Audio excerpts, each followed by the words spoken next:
Yang pertama adalah kejahatan syahwat. Yang pertama adalah kejahatan syahwat. Yang membedakan kita dengan malaikat kan satu aja, Pak. Syahwat. An-nafas, al-hawa. Hawa nafsu. Sama-sama ciptaan Allah.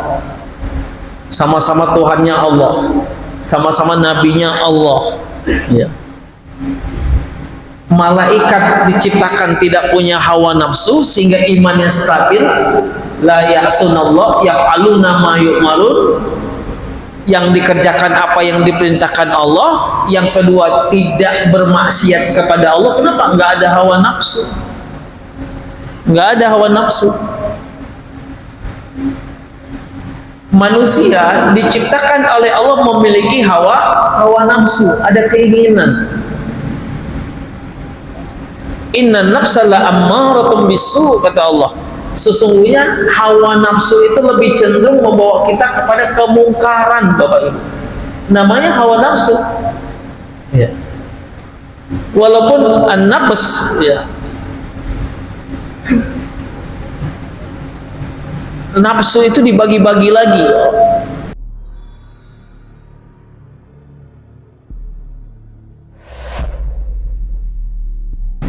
Bismillahirrahmanirrahim. Assalamualaikum warahmatullahi wabarakatuh. Innal hamdalillah nahmaduhu wa nasta'inuhu wa nastaghfiruhu wa na'udzu billahi min shururi anfusina wa min sayyiati a'malina. May yahdihillahu fala mudilla lahu wa may yudlil fala hadiya lahu. Asyhadu an la ilaha illallah wa asyhadu anna Muhammadan abduhu wa rasuluhu la nabiyya ba'dah. Allahumma salli wa sallim wa barik wa karim wa azim ala hadha nabiyil karim sayyidina wa habibuna wa syafi'una wa qurrati a'yunina wa maulana Muhammadin wa ala alihi wa ashabihi rasulillahi ajma'in. Allahumma antas salam minkas salam wa ilaika ya'udu salam wa inna rabbana bisalam wa dakhilna jannata darus salam tabaraka rabbana wa ta'ala ya dzal jalali wal ikram. Amma ba'du. Bapak-bapak, ibu-ibu, jemaah salat maghrib yang dirahmati, diberkahi dan tentunya dicintai oleh Allah Subhanahu wa taala. Kita bersyukur kepada Allah Tabaraka wa taala atas segala limpahan rahmat nikmat yang Allah anugerahkan kepada kita. La in syakartum la azidannakum wa la in kafartum inna adzabi lasyadid. Kalau seandainya kalian bersyukur atas nikmat yang aku berikan kepada kalian, maka aku akan tambah dengan nikmat yang lain. Wala in kafartum inna adzabi lasyadid. Tapi kalau kalian kufur, kata Allah, atas nikmat yang aku berikan, maka ketahuilah azabku sangat pedih. Rabbi awzi'ni an ashkura ni'mataka allati an'amta 'alayya wa 'ala walidayya wa an a'mala shalihan tardah. Ini doa para nabi. Ya Allah, jadikan kami menjadi hamba-hambamu yang mampu, yang bisa, yang pandai mensyukuri nikmat Engkau sekecil apapun nikmat yang Engkau berikan, dan kepada kedua orang tua kami bisa berbuat baik. Bapak, Ibu, hadirin hadirat jemaah salat maghrib yang dirahmati Allah Subhanahu wa taala. Minggu kemarin kita sudah membahas, Bapak Ibu, refleksi akhir tahun itu adalah introspeksi diri, muhasabah diri, atau kita bisa menyebut juga mungkin dengan istighosah, mohon ampun kepada Allah Subhanahu wa taala.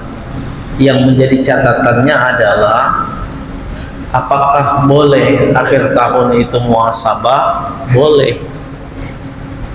Apakah boleh istighosah itu akhir tahun? Boleh. Apakah boleh sholat taubat itu akhir tahun? Boleh. Apakah boleh kita mengadakan sholat tasbih menjelang akhir tahun boleh, tapi yang menjadi catatannya adalah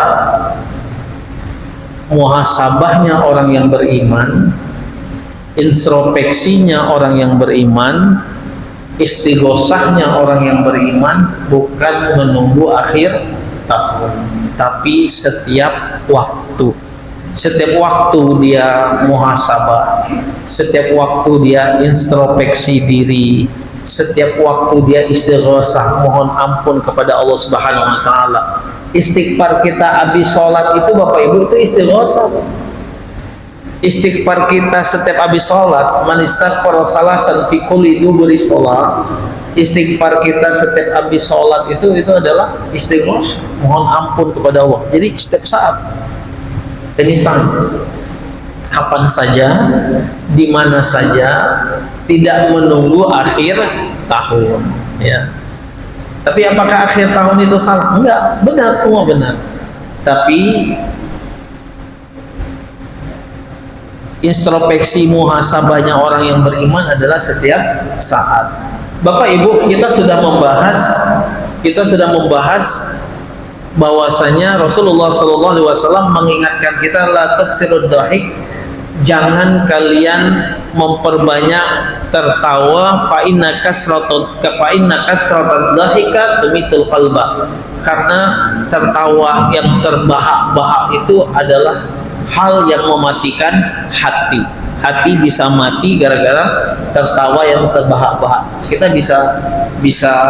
Kita sudah membahas itu, dan sampai kata Nabi, halakamru'un liyudhikan nas, dan yang hatinya mati bukan hanya yang tertawa kata Nabi, tapi yang hatinya ditutup oleh Allah, yang hatinya mati, jauh dari cahaya Allah, jauh dari hidayah Allah, adalah halakamru'un liyudhikan nas, orang yang membuat orang lain tertawa.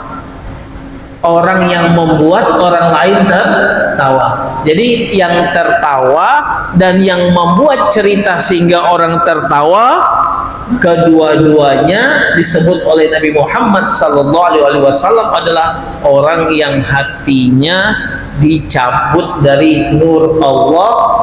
Nur Allah dicabut dari hatinya, hidayah dicabut dari hatinya, petunjuk dicabut dari hatinya, kebenaran pun dicabut dari hatinya. Jadi hati-hati Bapak Ibu. Apakah Nabi pernah tertawa? Pernah. Tapi Nabi tidak pernah tertawa yang terbahak-bahak.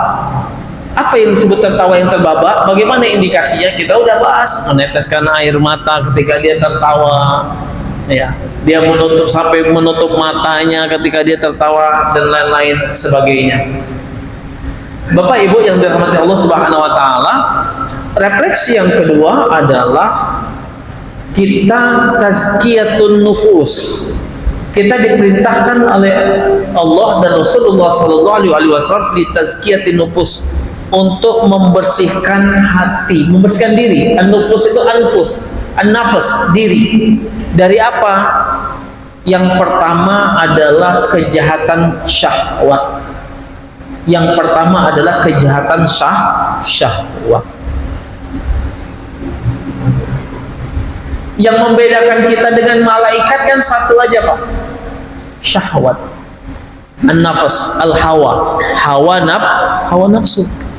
Sama-sama ciptaan Allah, sama-sama Tuhannya Allah, sama-sama nabinya Allah, ya.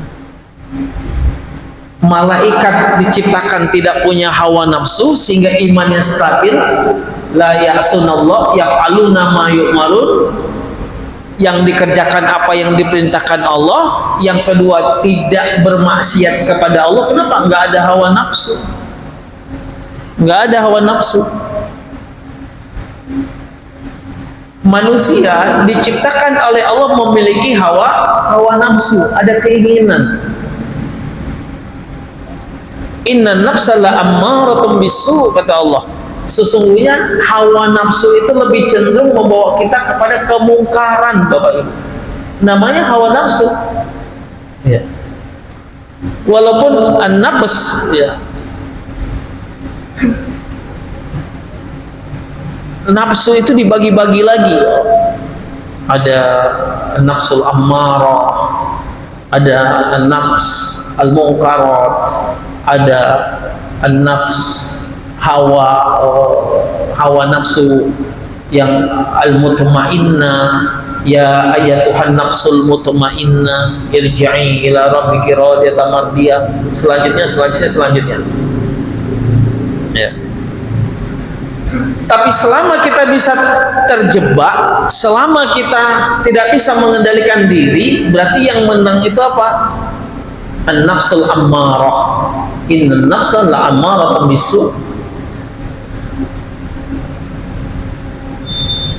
Nabi ditanya oleh sahabat selesai perang Badar Kubro, "Ya Rasulullah, hal ba'da hadza jihadu?" Apakah setelah perang Badar yang besar ini ada lagi jihad yang lebih besar? Ini perang Badar terbesar. Ya. Apakah ada? Apakah ada setelah ini al-jihad akbar min hadzal harb? Apakah ada peperangan yang lebih besar daripada peperangan ini? Apa kata Rasulullah sallallahu alaihi wasallam? Ada. Ya. Jihadul hawa. Jihad kita melawan hawa nafsu, Bapak Ibu. Di mana makamnya hawa nafsu, di mana tempatnya hawa nafsu? Rasulullah sallallahu alaihi wasallam berkata, huna, kata Nabi. Ketika Nabi ditanya di mana letaknya hawa nafsu, Nabi berkata, ha huna. Hawa nafsu itu ada di hati, qalbun. Ada di dalam hati, Bapak Ibu, qalbun. Ya. Jadi kalau digambarkan, kalau kita masuk dalam disiplin ilmu hakikat ma'rifat, hati itu ada 3 dalamnya, Pak. Ada hati yang disebut qalbun, lalu di dalamnya lagi ada hati lagi, di dalam hati yang kedua ada hati lagi yang disebut dengan fuadun. Hati yang pertama, qalbun, yang disebut dengan qalbun, itu kan berbolak-balik. Qallaba yuqallibu, muqallabun, berbolak-balik, nggak tetap dia, Pak. Itulah hawa nafsu. Jadi hawa nafsu itu terletaknya di qalbun, Pak. Di hati yang pertama, daging hati yang pertama, itu letak hawa nafsu. Dia nggak bisa lurus. Kenapa? Karena dia berbolak-balik. Dia nggak tetap, Bapak Ibu. Ketika dia taat, ketika dia beriman, maka hatinya dikuasai oleh apa, Bapak Ibu? An-nafs, hawa nafsunya al-mutmainnah, baik. Tapi ketika hatinya dikuasai oleh hawa nafsu as-sayyi'at, al-munkarat, al-ammarah, ya, maka dia lebih cenderung untuk berbuat dosa, bermaksiat, melakukan perbuatan-perbuatan yang tidak pernah dituntun dalam agama kita, yang tidak pernah diajarkan oleh Nabi Muhammad sallallahu alaihi wasallam. Lalai, maksiat, lupa, bohong, iri, dengki, hasad, hasud, sum'ah, senang dipuji, suka memfitnah, suka menggibah, susah melihat orang bahagia, bahagia melihat orang susah. Itu hawa nafsu, Pak. Itu hawa nafsu.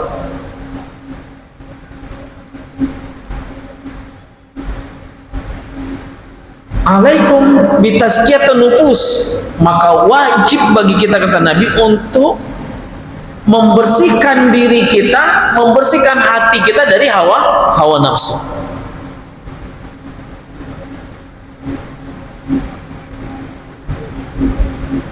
Bagaimana cara membersihkan diri kita dengan hawa nafsu, Bapak Ibu?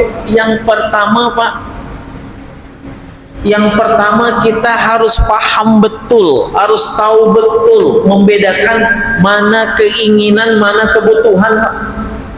Istighfar kita banyak-banyak, kalau kita nggak bisa membedakan mana keinginan, mana kebutuhan, nggak akan bisa kita menjaga hawa nafsu kita, Pak. Mana kebutuhan, mana keinginan. Kebutuhan itu hal yang wajib, hal yang mutlak untuk kita penuhin, tapi bukan dengan keinginan, Bapak Ibu. Sandang, papan, pangan, kebutuhan, Pak. Makan kebutuhan, belanja di pasar kebutuhan, Pak. Beli beras kebutuhan, beli minyak kebutuhan. Ya, makan di Pizza Hut kebutuhan atau keinginan? Keinginan. Pergi ke Starbucks, keinginan atau kebutuhan? Nikah lagi, keinginan kebutuhan? Ya. Untung Pak Acang nyandar.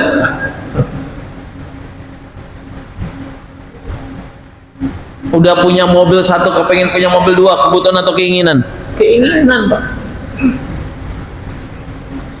Yang namanya keinginan gak ada batasnya, Bapak Ibu. Kenapa? Hamallahu sayatin, yang membawa itu setan, Pak. Tali keinginan, ya. Hablur roja, tali keinginan itu yang megang adalah setan, dan setan yang bawa, Pak. Bila adadin, gak ada batasnya. Yang namanya keinginan itu gak akan pernah selesai, Bapak Ibu. Yang namanya keinginan gak akan ada batasnya.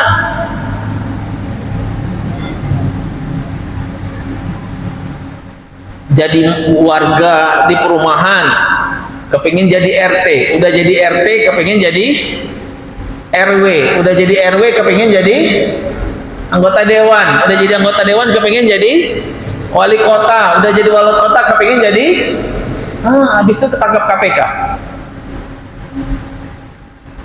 Itu keinginan, Pak. Enggak selesai-selesai. Itu namanya keinginan. Itulah hawa nafsu, Pak. Hawa nafsu itu terkadang dibalut dengan hal yang positif, Bapak Ibu.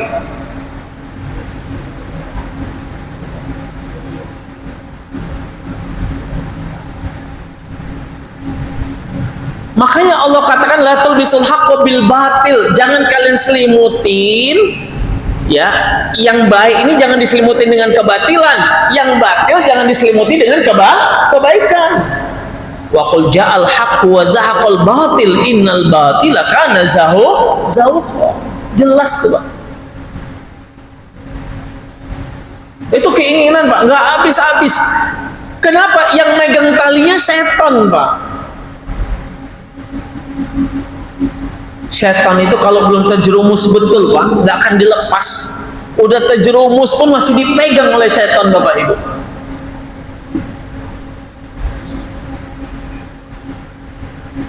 Dan yang menghancurkan kita adalah kasratul hub, kasratul roja.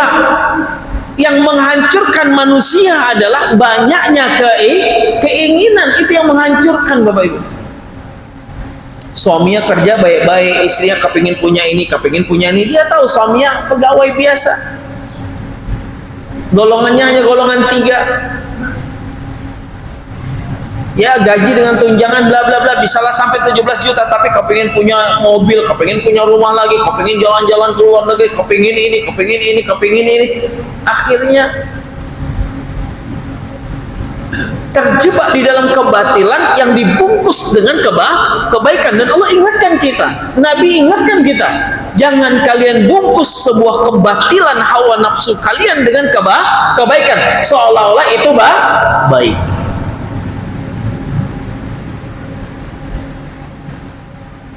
Ya, ini kan kita bisa lihat saat ini, Bapak Ibu. Ya.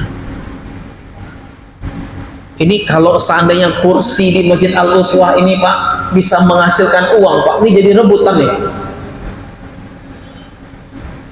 5 menit 1 juta, 5 menit 1 juta, 5 menit 1 juta. Wah, rebutan, Pak. Betul tidak? Kalau seandainya kursi di Masjid Al-Uswah ini bisa menunjuk kamu jadi RT, kamu jadi ini, wah, rebutan, Pak. Untung kursi di masjid itu nggak jadi rebutan, Pak.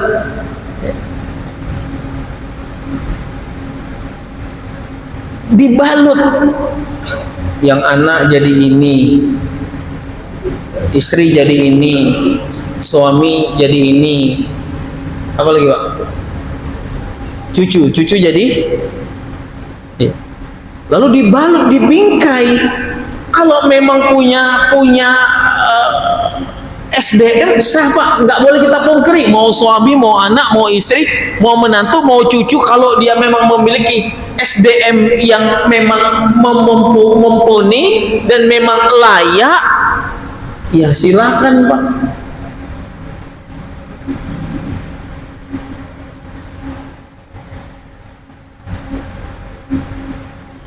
Sekarang kan kita suka membalutnya dengan pengabdian. Ya. Ini sebuah pengabdian, ini sebuah pengabdian, ini sebuah pengabdian.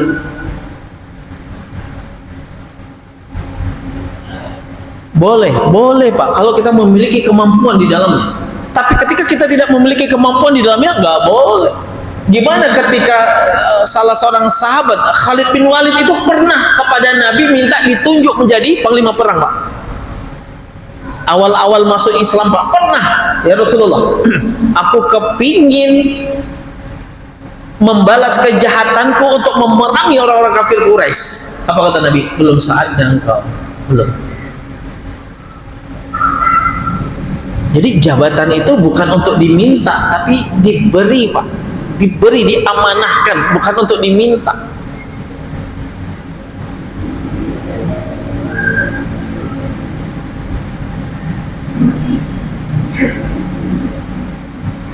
La tulbisul haqqo bil batil.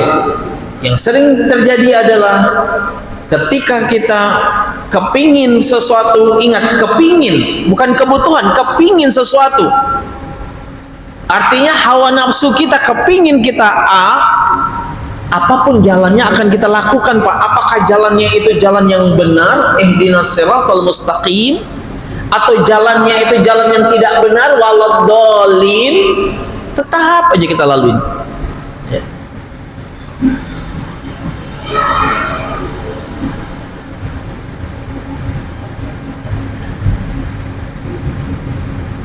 Jadi bedakan, ini yang pertama Bapak Ibu, bedakan mana kebutuhan, mana keinginan.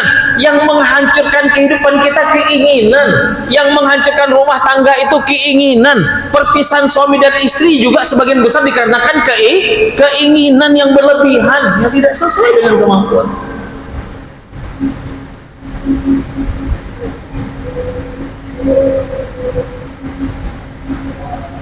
Jadi hati-hati Pak, bedakan mana kebutuhan, mana keinginan.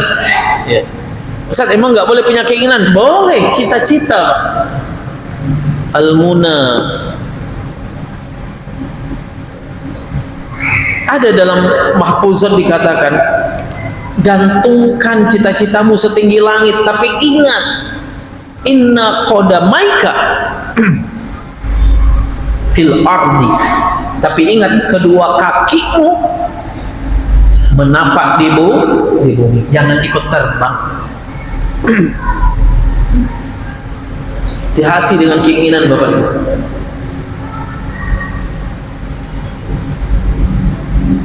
Yang kedua, yang pertama tadi bedakan mana kebutuhan, mana keinginan. Yang kedua Pak, Atta Rasulullah sallallahu alaihi wasallam rajulan, datang kepada Nabi seorang laki-laki. Faqala hadza rajul, laki-laki ini berkata, ya Rasulullah, ud'u li rabbak an akuna ghaniyan. Ya Rasul, doakan aku kepada Tuhanmu jadi orang yang kaya. Bapak Ibu, laki-laki ini minta didoakan oleh Nabi menjadi orang kaya. Ingat cerita Sa'labah nggak? Sa'labah itu dari nggak punya apa-apa Pak, datang ke Nabi, ya Rasulullah, doakan aku jadi orang kaya. Apa kata Nabi? Sa'labah, engkau nggak akan sanggup nanti. Datang lagi kepada Nabi, ya Rasulullah, doakan aku jadi orang kaya. Datang berkali-kali, sampai Nabi bilang, engkau nggak kuat nanti Sa'labah. Enggak ya Rasulullah, aku akan keluarkan zakatku, aku akan jaga sholatku. Lalu Nabi berdoa,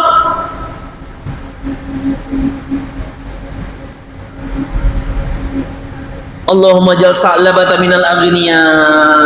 Ya Allah, jadikan Sa'labah dari orang-orang yang kaya. Wala yunsika, dan tidak lupa kepada engkau ya Allah. dari punya 2 domba, beranak sampai ribuan, dari numpang rumah, dari tanahnya sahabat Utsman bin Affan, dia numpang bangun rumah sampai punya tanah sendiri, rumah sendiri, kebun sendiri, luas-luasnya. Akhirnya nggak pernah ke masjid, bayar zakat juga nggak mau, muncul ketamakan, muncul keserakahan, menganggap semuanya adalah hasil jerih payah dia. Akhirnya Allah hancurkan Sa'labah.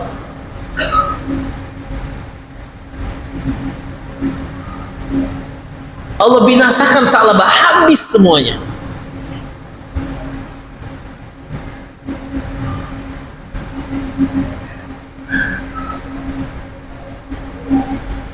Laki-laki ini berdoa, minta doa kepada Nabi agar jadi orang kaya. Apa kata Nabi? Enggak usah. Enggak usah.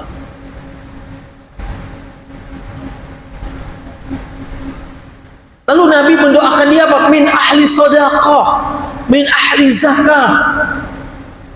Doa yang terbaik adalah, ya Allah, jadikan hamba menjadi ahli sedekah, ahli zakat, yang paling banyak mengeluarkan zakat, paling banyak mengeluarkan sedekah. Apa bedanya doa menjadi orang kaya dengan doa menjadi orang yang paling banyak mengeluarkan sedekah dan paling banyak mengeluarkan zakat? Beda, Pak. Orang kaya belum tentu bersedekah, orang kaya belum tentu mengeluarkan zakat hartanya, tapi orang yang paling banyak bersedekah, orang yang paling banyak mengeluarkan zakat, pasti orang yang kaya, mampu dia.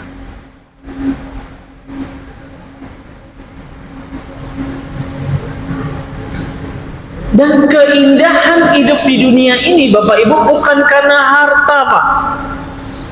Keindahan hidup di dunia ini bukan karena materi, bukan karena besarnya keinginan. Hancur kita, Bapak Ibu, hancur.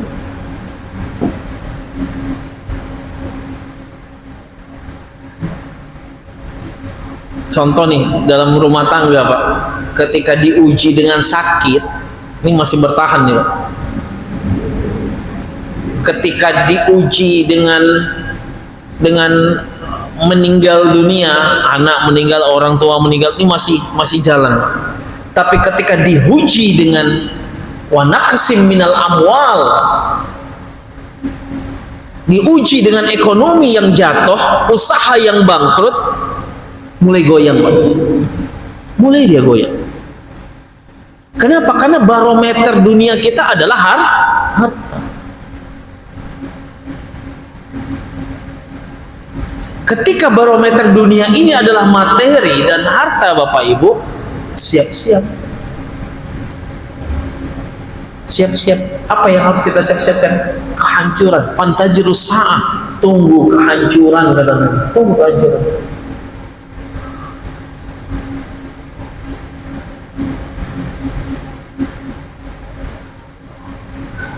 Jadi yang doa-doa agar jadi orang kaya, ganti doanya, ya Allah, jadikan hamba orang yang paling banyak mengeluarkan sedekah. Ya Allah, jadikan hamba menjadi hambamu yang paling banyak mengeluarkan zakat. Itu jadi orang kaya.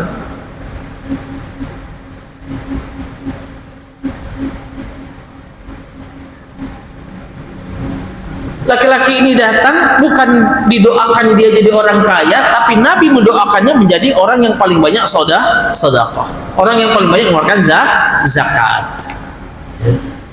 Lalu apa kata Nabi? Ya. Pastaghfiru rabbaka yaghfirullahu dzunubaka. Mohon ampunlah engkau kepada Allah, Allah akan ampunkan dosamu dan Allah akan luaskan rezekimu fis sama wal ardi, langit dan bumi.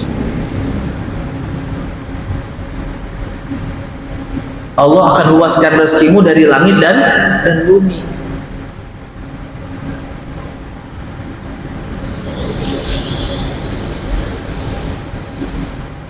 Nabi mengajarkan, Pak, ini yang ketiga nih. Ya, yang kedua tuh laki-laki ini datang tapi minta doakan jadi orang kaya, nggak didoakan oleh Nabi, tapi Nabi berdoa dia menjadi orang yang paling banyak sedekah dan mengeluarkan zakat, dan Nabi menjadi dia perbanyak istighfar. Ini catat, Bapak Ibu, agar Allah penuhin kebutuhan kita dan kita bisa terbebas dari hawa nafsu kita. Yang ketiga, Bapak Ibu, ya. Yang ketiga, apa kata Nabi Muhammad sallallahu alaihi wasallam? Ya. Hafizu ala salawatika. Jaga salatmu. Orang yang udah sholat 5 waktu aja terkadang nggak bisa jaga hawa nafsunya, apalagi yang tidak sholat. Ustaz, dia tidak sholat tapi dia nggak korupsi loh. Dia nggak sholat tapi dia suka berbuat baik, Ustaz. Dia suka sedekah. Tidak sholatnya itulah dia kalah dengan hawa nafsu. Jadi jangan dibalik, Pak. Ada orang sholat tapi keinginannya banyak, akhirnya terjebak dalam perbuatan dosa. Dia sholat. Kita dan saya sepakat, Bapak Ibu, kita sepakat, Pak, ada kalimat, apapun pekerjaan kalian, apapun dosa kalian, tetap jaga sholat. Kita sepakat ini, tapi hati-hati memahami kalimat ini. Kepada siapa kalimat ini harus keluar, Pak? Likuli maqamin maqal, walikuli maqalin maqam. Ketika kalimat ini keluar di tempat yang di dalamnya adalah tempat maksiat, nggak bisa kalimat ini kita keluarkan. Hei, apapun dosa kalian, yang penting kalian sholat. Akhirnya muncul persepsi di dalam diri kita, oh ya udah, yang penting kan sholat, yang penting kan sholat, nggak apa-apalah, yang penting sholat. Akhirnya, mohon maaf lahir batin, akhirnya kita menjadikan sholat ini menjadi tameng dan merendahkan nilai sholat.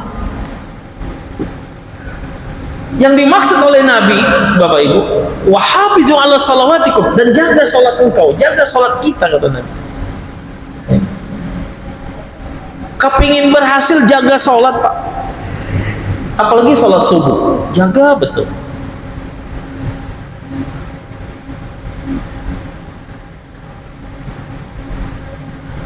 Ada seorang kiai, saya silaturahim. Apa kata beliau? Beliau mengajarkan ke saya,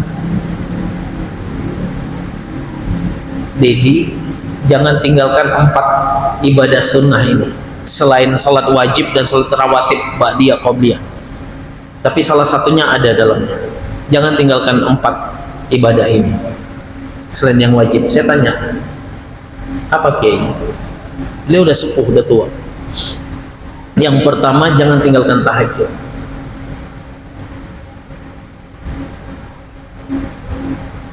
Walaupun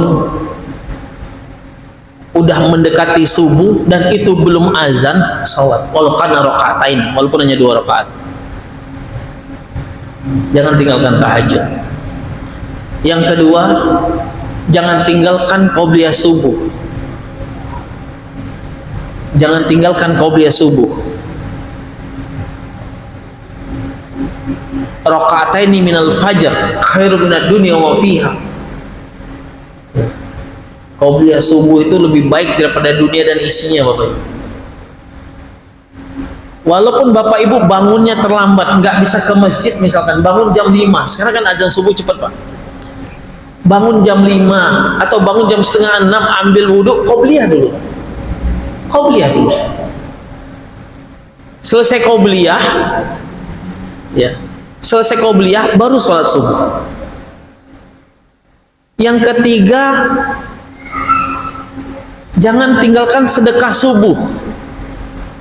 Hatta sampai kalau seandainya kamu tidak memiliki apapun, hadiahkan Al-Fatihah untuk orang-orang yang sudah meninggal dunia.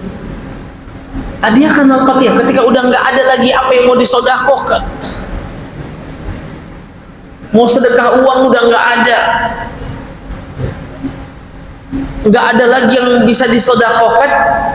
Al-Fatihah kita sedekahkan untuk orang yang sudah meninggal dunia. Dikhususkan untuk keluarga yang sudah meninggal, orang tua yang sudah meninggal, saudara-saudara yang sudah meninggal, kaum muslimin muslimat yang sudah meninggal, hadiahkan Al-Fatihah. Dan ini sedekah besar ini, Pak. dari seluruh penjuru. Yang keempat, jangan tinggalkan sholat duha minimal 4 rakaat. Ini saya kerjakan.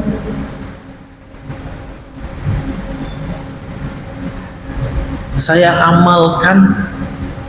Allah buka kebaikan pelan. Yang benar akan mendekati kita, yang batil akan menjauhin kita, yang niatnya baik akan mendekati kita, yang niatnya tidak baik akan dijauhkan oleh Allah Subhanahu wa Ta'ala.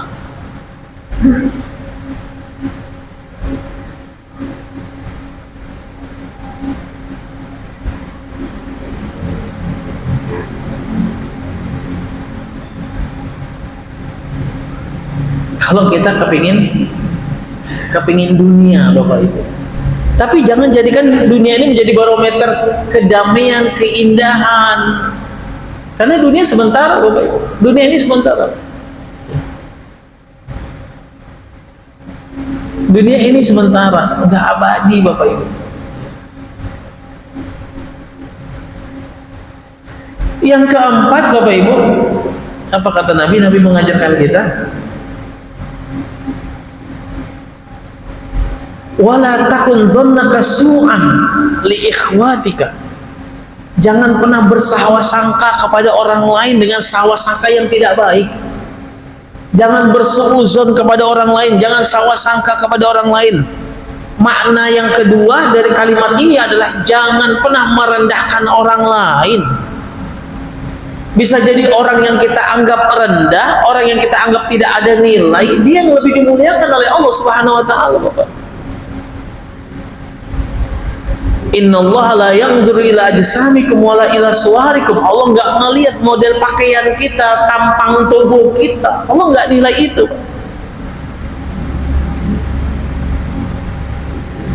Allah enggak melihat kita anak siapa, apa jabatan kita, berapa mahal kostum yang kita pakai, seindah apa bentuk tubuh kita. Allah enggak nilai itu. Dan Allah enggak ngelihat itu Bapak Ibu. Walakin yanzuru ila qulubikum, tapi yang dinilai oleh Allah adalah hati kita, Pak.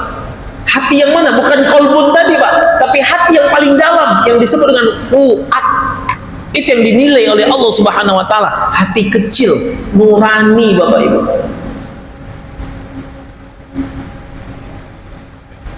Udah, jangan pernah bersangka kepada orang lain.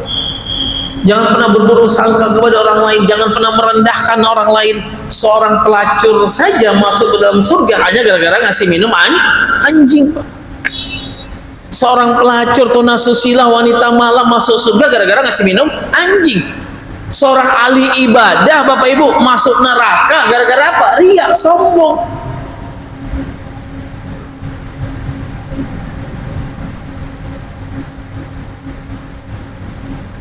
Dimasukkan dalam neraka. Jangan nilai orang itu rendah Bapak Ibu. Enggak, kita sama Pak. Kita sama. Yang membedakan mungkin status sosial kita, status ekonomi kita, mungkin itu yang membedakan kita di dunia. Tapi di sisi Allah yang membedakan kita apa? Inna akramakum indallahi atqakum. Yang membedakan kita adalah ketakwaan kita Bapak Ibu. Ketakwaan kita yang membedakan kita di antara kita dengan saudara kita di hadapan Allah Subhanahu wa Ta'ala.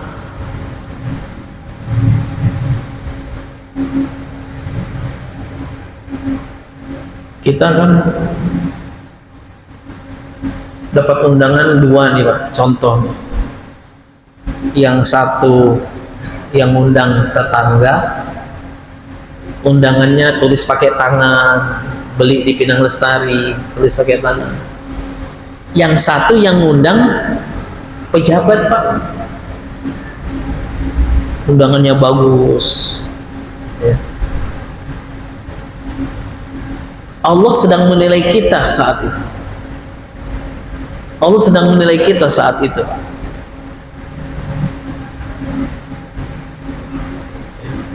Dan Allah Maha tahu niat kita apa Bapak Ibu. Dan Allah Maha tahu tujuan kita apa Bapak Ibu.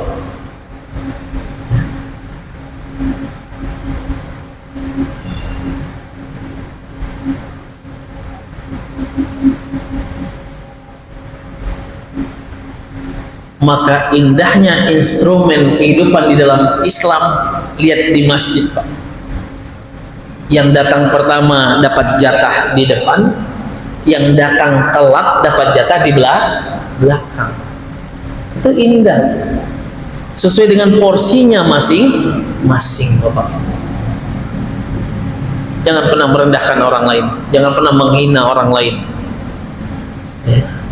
Bisa jadi orang yang kita anggap rendah, orang yang kita anggap hina, lebih baik, lebih mulia di sisi Allah Subhanahu wa Ta'ala daripada kita yang duduk di dalam masjid ini Bapak.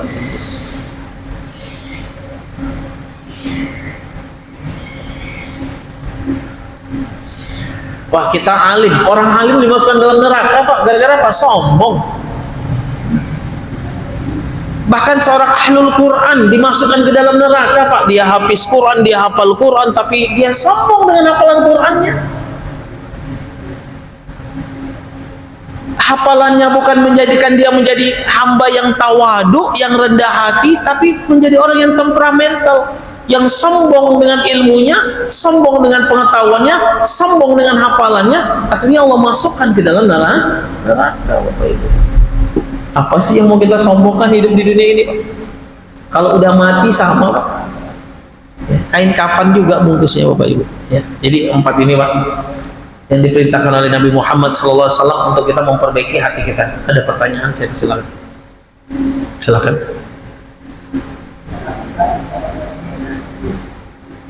Ada mic.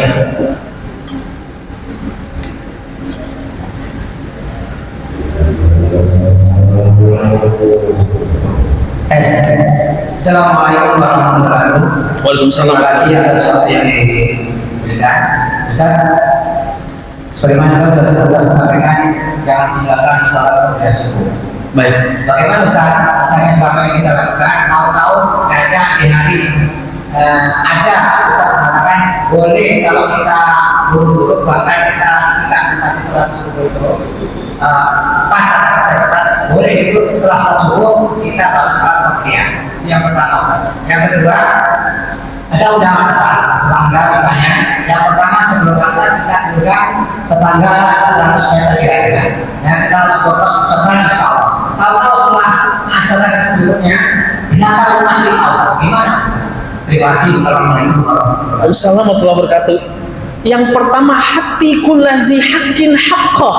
Apa kata Nabi? Hati kullazi haqqin haqqah. Kasih haknya yang memiliki haknya. Ketika kita dapat undangan mana dulu nih yang mau kita penuhin? Duluan yang undang kita Pak.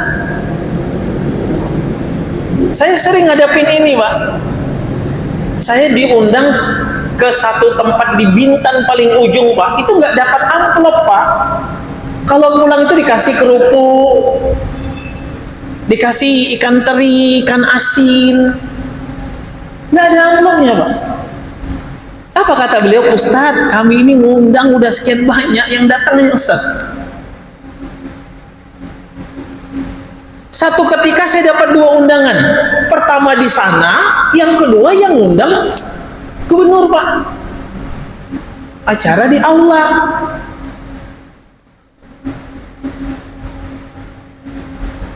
Ya, ini live nih. Saya ditelepon dengan Pak Kabiro, Ustadz, Pak Gubernur minta Ustadz ngisi acara. Nggak bisa Pak Kabiro, nggak bisa Pak Ayub. Saya ada acara juga. Tapi ini Pak Gubernur Pak. Enggak. Jangankan Pak Gubernur, Presiden sekalipun yang minta. Enggak. Karena tugas kita Pak, tugas dai itu dakwah Pak, bukan ngitung isi amplop.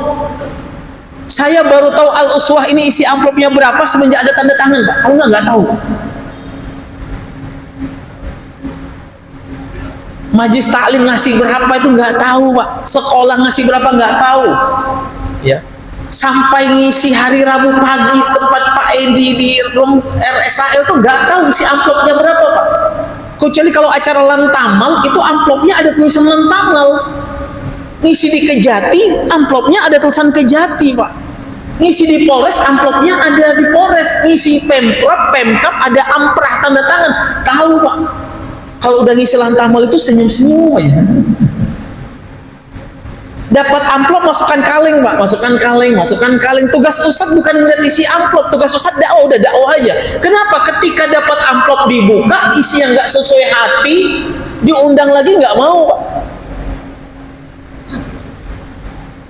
Tugas dai itu udah dakwah aja, udah Allah pasti bantu, rezekinya itu dari Allah. Ya.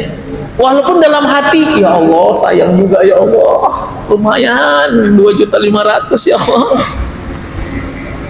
Tapi enggak, hati kulazi hakin haqqo, kasih haknya, mana yang duluan? Ya, mana yang duluan? Dan makna dari hati kulazi hakin haqqo, Bapak Ibu, ketika ada yang duluan dan ketika juga kita dapat undangan bersamaan dengan waktu yang berbeda, makna dari kalimat ati kullah hakin zakahu haqqahu, berikan sesuatu yang sesuai dengan haknya, maknanya kita lihat juga mana yang lebih gembira ketika kita hadir, mana yang lebih kehadiran kita membuat orang gembira dan senang. Makna yang kedua kalimat ini itu, Pak. Ini dapat undangan dua, yang satu undangannya bagus, cetakan, yang satu tulisan tangan. Ketika yang undangannya biasa, acara nikahnya di rumah, di rumahan Pak, nggak di gedung, kita hadir, itu bangganya luar biasa Pak. Senangnya tetangga kita luar biasa Pak. Ya. Jadi tempatkan mana yang dulu? Yang dulu samping rumah, ya udah hadir. Ya. Ustaz, agak jauh, hadir, karena dia punya haknya dulu. Ya. Yang kedua dekat nih. Ya, yang kedua dekat. Artikan mana yang kedua? Mana yang lebih gembira kita datang duluan? Yang dekat atau yang jauh? Ya. Kalau Ustadz gimana? Saya datang yang jauh. Pahalanya lebih besar dan duluan undang saya. Kalau mau nunggu yang dekat ya tunggu. Kalau enggak ya sudah. Jadi kalau dapat undangan Pak, tidak ujub-ujub insya Allah itu benar kalau betul-betul kita nggak ada, kalau betul-betul kita bisa insya Allah. Tapi kalau betul-betul kita nggak bisa, jangan ucapkan insya Allah, bilang kulis sorohah, katakan mohon maaf nggak bisa, waktu yang sama ada undangan juga, waktunya sama. Kalau seandainya pun bisa hadir mungkin agak telat. Jangan semuanya dipukul rata. Insya Allah, ya. Insya Allah ini bentar lagi ada pilgub Bu, ada pilwako. Datang calon wali kota ini, pilih saya ya. Insya Allah. Datang wali kota ini ngasih amplop, pilih saya ya. Insya Allah. Datang calon gubernur ini, pilih saya ya. Kasih ini. Insya Allah. Datang lagi kasih ini. Insya Allah. Ah, besok malaikat Bu nginjak-nginjak ibu Bu. Engkau yang insya Allah diinjak oleh malaikat. Enggak, katakan enggak. Ya. Saya dipanggil ke calon wali kota, ada 2 calon itu manggil, Ustadz bisa bantu, mohon maaf sekarang tidak berpolitik praktis, sekarang politiknya dari masjid ke masjid aja, Ibu mohon maaf lahir batin. Diundang, Bapak mohon maaf nggak bisa, sekarang politiknya di masjid ke masjid aja. Ya. Ya udah katakan nggak bisa. Kalau memang enggak ya enggak, jangan dipanggil dikasih amplop. Oh iya Bu, tenang aman Bu, jemaah ramai. Saya ngisi di Al-Uswah, saya ngisi di Al-Iltizam, saya ngisi di masjid ini, ngisi di masjid ini. Jangan, nanti diundang lagi. Aman Pak. Nah besok malaikat nota aman kita Bapak Ibu. Kalau enggak bilang enggak bisa bilang enggak. Jadi bukan semuanya insya Allah. Insya Allah itu artinya idza masya Allah, kalau Allah berkehendak jalan. Tapi ketika engkau tahu tidak, udah tidak. Seperti itu Mas. Yang pertama tadi apa? Masalah sholat qobliyah subuh kan? Boleh setelah subuh kalau kita mepet di kota. Namanya qobliyah subuh ya bukan subuh dulu. Tetap mohon maaf lahir batin. Bangun jam 6 kurang pun qobliyah subuh dulu. Ketika udah jemaah ikut jamaah. Ya, Bapak Ibu yang sholat qobliyah, apapun qobliyahnya, ketika qomat sudah berkumandang, batalkan qobliyahnya.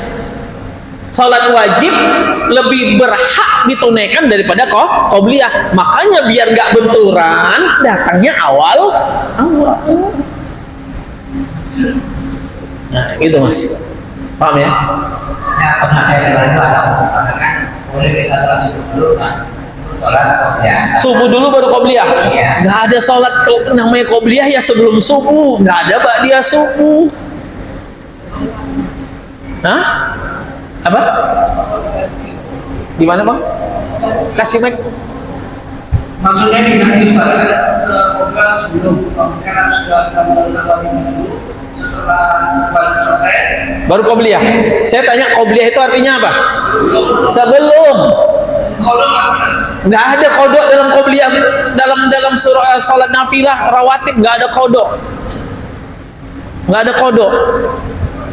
Ya, jadi dalilnya jangan mandai-mandai. bukan ada pengajian. Nggak ada Bapak. Saya baru dapatkan nih. Nggak ada. Ya, nggak ada. Tidak ada kodok qobliyah. Tidak ada kodok qobliyah. Nabi nggak pernah kerjakan kodok qobliyah. Sahabat nggak pernah kerjakan kodok qobliyah. Tabiin nggak pernah kerjakan kodok qobliyah. Tabiin nggak pernah kerjakan kodok qobliyah. Tabiin nggak pernah kerjakan kodok qobliyah. Tabiin nggak pernah kerjakan kodok qobliyah. Tabiin nggak pernah kerjakan kodok qobliyah. Nggak tahu lah kalau jemaah al-uswah. Ya. Mulai kita mau menjaga hadis yang menyatakan siapa menjaga 14 rakaat sholat itu Allah mengharapkan. Baik, saya akan jawab minggu depan karena waktunya udah habis. Ini panjang kayak buat skripsi 6 SKS. Yang mau bertanya nanti kasih ke Mas siapa? Mas Dodot, nanti biar ditulis. Ini masih banyak juga belum di WhatsApp juga masih banyak pertanyaan, SMS juga masih ada belum terjawab. Insya Allah minggu depan. Assalamualaikum warahmatullahi wabarakatuh.